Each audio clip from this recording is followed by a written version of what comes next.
Hi, I'm Steve. I'm your local imposter game dev, and I'm also a dirty liar. I told you last week I would see you the following Friday for recap day. What I failed to account for was celebrating my mom's birthday. I was doing prep Friday night, making Boston cream cakes, cupcakes. It was great. I was busy. I was stressed. So, didn't do that. Celebrated my mom's birthday. Had a good weekend. Thank you, phone. So, we're here now doing a recap. Here's what happened last week.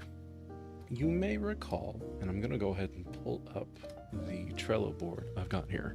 You may recall that last time I was working on a pathfinding system for units in this tower defense game called Cordesia. However, this game doesn't have towers or defense. Or it didn't, but it does now. I have a new building system which has no UI, unfortunately, but I've got some separate controls here to build different things. We started out building walls, and you can see here as they get built, the flow map gets recalculated. Everything gets updated, and it's naive. It recalculates the entire thing, which for particularly large flow maps is probably not going to be great. But it works for now. At least when the debug view is not on, it's not particularly disruptive. Additions to the building system include turrets, which do actually work to a point, even though they don't have great feedback.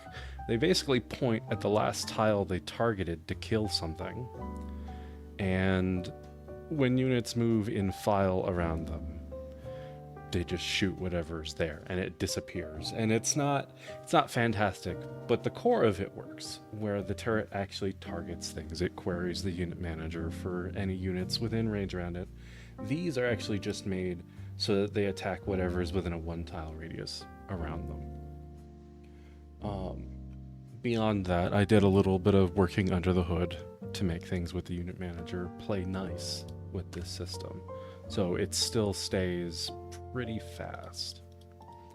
In addition to the turrets, though, I've also introduced a resource system through a resource manager, and I have 2 buildings that have some pretty dinky looking sprites here, which are a crop producer and a resource processor. These are the core of your economy, at least at present. And right now, as you can tell, there's no UI for how these work. It's all in debug logs currently. The crops mention when they've produced, the resource manager says when something's been transacted, and the processors try to pull something from the resource manager every tick, and then however many ticks it takes to process, it changes one resource into another. And they're actually set up so you can do multiple resources, but for right now I'm just leaving it as a one-to-one list. When I get into later design for the game, really fleshing things out, that's when these recipes will have to be adjusted. So I didn't really plan for the resource part here. I had actually mentioned I wanted to improve pathfinding for the units. That's going to be a really big endeavor, and I would really prefer it didn't hold the rest of development up. Like, yeah, the pathfinding sucks. Units get jammed really easily, and there's not really anything stopping you from just radiating a wall out from your central core right now. I'm okay with that. I'd rather keep working on improving the features that exist and working on new ones, and I've got some plans for those farther out, but those are going to be maybe a month or 2 out. For now, though, I want to start moving on to quality of life improvements that are not pathfinding related. For one, I'd like to get some core UI up for resources. You can't really play with this standalone outside the editor, so I want to have some UI showing what resources you have on hand, and also some buttons you can use just to choose what building you're working with. You can right click right now to unbuild things, to deconstruct them, and you can use the arrow keys, the number keys, to pick what you want to build.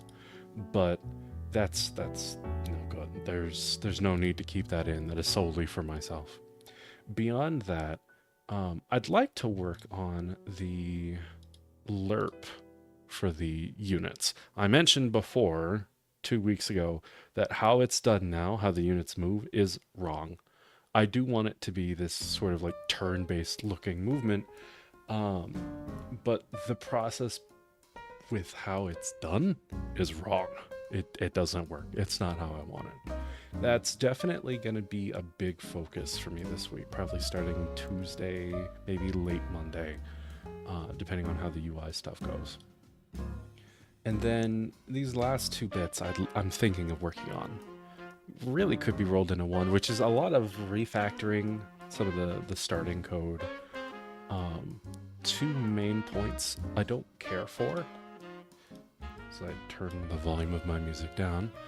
2 points I don't particularly care for. Right now, when we have to add new buildings to the construction manager, I have to modify this ever-growing switch case, and I hate these with a passion. They work great in the moment. I do not want to do this for the rest of the game's development.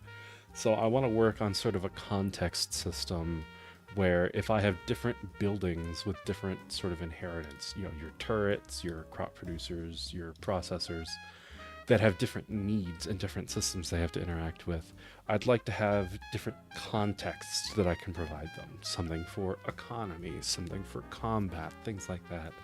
So that, you know, anything related to the economy gets access to an interface from the resource manager. Anything that works in combat with units or turrets gets reference to the unit manager, things like that. And I kind of hinted to another thing I wanted to talk about, which was interfaces. Right now, for things like tech units, they get managers passed directly to them. And for the sake of cleaner and less coupled code, more decoupled code, I want to work more with these interfaces, like this health responsive one that works with the entity health system. That is probably something that will take a couple sessions, depending on how I plan it out. I'll probably start that next Thursday, ideally, if the UI and other stuff we're working on next week goes well. And then beyond these, I think I'll probably be satisfied for this first cycle. So then from there, we go for polishing, and I've got some ideas for that. I want to add, visual feedback for turrets. I'd like to actually give units a sprite because they don't have one right now. The turrets do. It was just supposed to be a simple dev sprite, and I had maybe a little too much fun with it in a sprite. But just something to bring the units in with the rest of our system here. So, until next time, please enjoy the streams later this week, and I will see you, hopefully, provided I don't have any more birthdays to celebrate and I don't spontaneously combust out of anxiety. I will see you on Friday with another recap. You're still not getting an outro. I don't script those. I'm not good at them. Bye.